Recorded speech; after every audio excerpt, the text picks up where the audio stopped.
ان دنوں کشمیر اور کے پی کے اور اسی طرح گلگت کے بعض اضلاع میں سیلاب کا سلسلہ ہے اور آقا کی امت پریشان ہے. کیا آقا علیہ الصلاۃ والسلام کا میلاد ہم ان کی مدد کر کے بھی منا سکتے ہیں؟ کیا اس کا بھی ثواب ملے گا اور یہ بھی میلاد منانا کہلائے گا؟ دیکھیں، میلاد شریف میں آپ اپنے پیسے خرچ کرتے ہیں. جیسے اگر کوئی محفل بھی کرتا ہے تو اس میں بھی خرچہ ہوتا ہے، کھانا کھلاتے ہیں، لنگر کرتے ہیں، اس میں بھی خرچہ ہوتا ہے.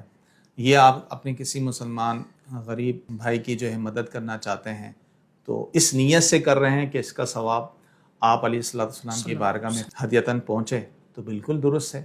اور بلکہ ایسی جگہ صدقہ کرنا یہ زیادہ افضل ہے. سبحان اللہ. علماء نے لکھا ہے کہ صدقہ جہاں زیادہ ضرورت ہو وہاں دینا زیادہ ثواب ہے. جس طرح حدیث میں ہے نا کہ ایک صحابی حاضر ہوئے، عرض کی کہ میری والدہ کا انتقال ہو گیا، میں ان کے لیے صدقہ کرنا چاہتا ہوں، تو کون سا صدقہ افضل ہے؟ تو آپ علیہ الصلوۃ والسلام نے فرمایا کہ پانی، کہ اس وقت پانی کی حاجت تھی. صحابی نے کنواں کھدوایا تھا اور ان کی ماں کے نام سے، ام سعد کے نام سے منسوب ہوا کہ اس سے جو بھی پانی پیے گا ان کا ثواب پہنچے گا.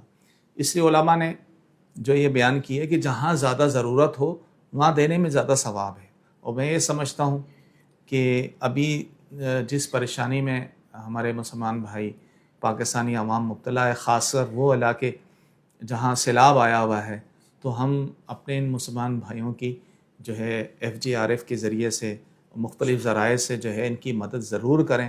انشاءاللہ تعالیٰ اس کا ثواب بھی آپ کو ملے گا اور آپ کی نیت جشن ولادت کے اعتبار سے، خرچ کرنے کے اعتبار سے ہوگی تو انشاءاللہ اس اعتبار سے بھی آپ کو اس کا ثواب ملے گا.